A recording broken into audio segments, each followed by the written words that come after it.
Assalamualaikum, bertemu kembali di channel Lugi Hermanto, channel yang membahas seputar wedding fotografi dan tutorial fotografi. Dalam video kali ini saya akan menjawab pertanyaan dari teman subscriber yang menanyakan tentang, Mas, untuk mengetahui harus bawa lensa apa, untuk mengukur jarak pemotretan bagaimana, apakah sebelum hari H kita ke rumah klien atau bagaimana? Hatur nuwun Mas sebelumnya. Oke, untuk mengetahui jawabannya simak video berikut sampai selesai. Namun sebelum itu, bagi teman-teman yang belum subscribe, monggo di subscribe, karena di channel ini kita akan membahas seputar fotografi yang tentunya bermanfaat bagi kalian. Bagi teman-teman yang sudah subscribe, matur nuwun.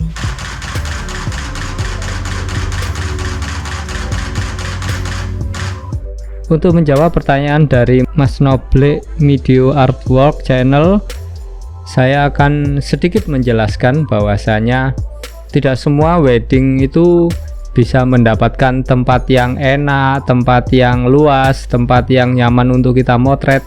Terkadang kita bisa mendapatkan tempat-tempat yang sangat menantang sekali. Salah satunya yaitu sudah tempat yang sempit, yang tamu undangannya banyak, kemudian di tengah-tengah pelaminan itu ada tiang, dan banyak lagi tantangan yang harus kita selesaikan sebagai seorang wedding photographer. Untuk meminimalisir permasalahan tersebut, kita harus menyiapkan peralatan yang paling tidak bisa sesuai untuk kondisi di lapangan. Di beberapa wedding itu dilaksanakan semacam technical meeting atau TM, biasanya dilaksanakan beberapa bulan ataupun beberapa minggu sebelum acara hari H. Jadi di situ kita diberikan sebuah rundown susunan acaranya nanti seperti apa, lokasi di mana. Dari situ kita bisa tahu kemungkinan apa saja yang menjadi challenge yang perlu kita bawa juga, dan strategi apa yang akan kita gunakan di TKP. Strategi guys, itu bagi acara-acara wedding yang sangat terorganisir ataupun wedding tersebut menggunakan event organizer atau wedding organizer. Jadi mereka akan membuat technical meeting agar semua vendor bisa bertemu di acara technical meeting tersebut untuk membahas acara di hari H. Jadi di technical meeting itu kita bisa mendapatkan sedikit gambaran tentang bagaimana acara pernikahan berlangsung. Namun tidak semua wedding mengadakan technical meeting.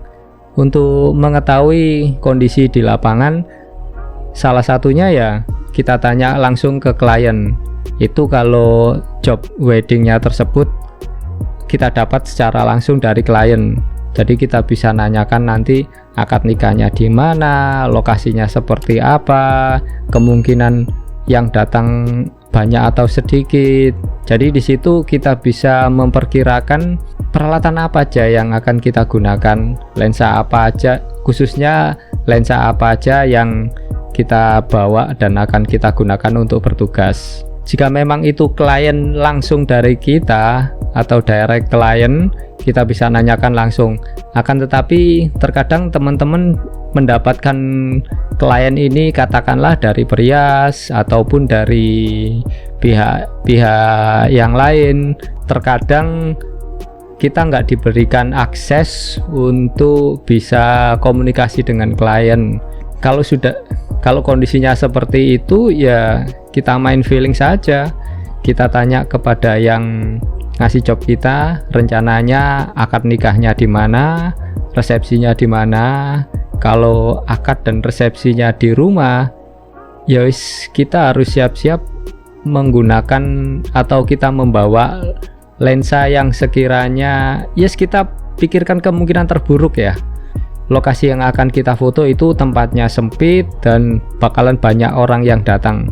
Jadi kalau saya sendiri sih ketika acara di rumah, maka saya akan membawa lensa zooming setara lensa kit yang kebetulan yang saya punya adalah 2470.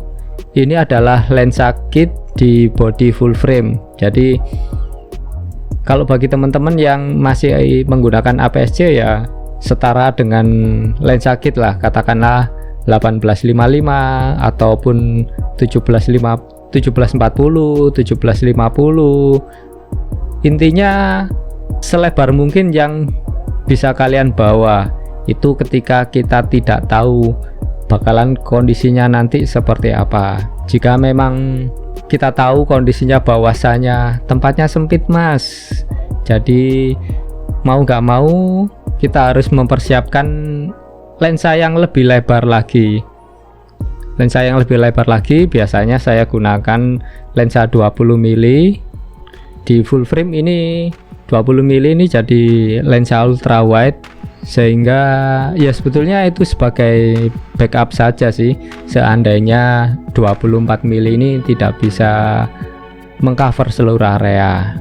Namun jika kondisinya memang memungkinkan atau kita menggunakan atau job kita terdapat dua fotografer, jadi kita bisa ya yang satu bermain dengan lebar untuk mendokumentasikan keseluruhan, sedangkan kita sebagai main fotografer kita bisa menggunakan lensa fix, misal lensa 50 ataupun 85. Semua tergantung dari bagaimana nantinya kita bercerita kepada klien melalui album ataupun foto-foto yang kita tata. Sementara itu dulu, semoga bisa menjawab pertanyaan dari teman-teman yang menanyakan apa sih yang perlu kita bawa ketika akan berangkat. Saya sih biasanya sebelum berangkat pasti atau waktu menata kamera atau lensa apa aja yang akan saya bawa, saya selalu membuat angan-angan, membuat gambaran nanti saya mau bikin foto atau mau ceritanya seperti apa, mau bernuansa lebar, bernuansa dokumentasi, atau fokus ke arah beauty-nya, fokus ke cerita yang baik-baik saja, atau mau ceritakan yang real apa yang ada di lokasi, atau ya yang ada di lokasi kan nggak mesti itu yang baik-baik. Terkadang ada ya kayak yang pasti di wedding itu bakalan ada keruwetan. Terkadang di beberapa fotografer itu malah keruwetan itu yang ditangkap, yang akan jadi nilai lebih. Semua itu tergantung dari fotografernya mau bercerita seperti apa di wedding tersebut. Jadi sebelum berangkat atau sebelum menata alat, saya selalu membuat sebuah gambaran nantinya mau fotonya seperti apa, seperti itu. Jadi bisa dibilang kita siapkan semuanya dari rumah, tapi tetap kita selalu berasumsi bahwasanya kita akan mendapatkan lokasi yang terburuk, lokasi yang bakalan banyak tantangan. Ya meskipun ya kita tidak berharap atau berdoa agar bisa mendapatkan sesuatu yang jelek ya, tapi bagi saya sendiri itu tidak ada salahnya kita mengantisipasi. Jadi ketika kita dapat lokasi yang luas, bagus, ya alhamdulillah, jadi kita sudah siap kemungkinan terburuk, namun kita mendapatkan lokasi yang terbaik. Toh nggak ada yang dirugikan, itu sih. Jadi saya selalu berpikir kemungkinan terburuk apa saja, itu yang akan saya antisipasi, sehingga ketika di lokasi berharap semuanya terkontrol dan bisa menghasilkan karya yang luar biasa. Oke, sementara itu dulu. Kalau masih ada pertanyaan dari teman-teman, monggo langsung lanjut di kolom komentar. Bagi yang sudah mengirimkan komentar, yang sudah subscribe, terutama yang sudah support channel ini dengan membeli preset LHF Wedding Preset Pack, saya ucapkan terima kasih. Semoga bisa ketemu lagi di video-video berikutnya. Tetap berkarya dengan kerendahan hati, sukses selalu, sehat selalu, dan wassalam.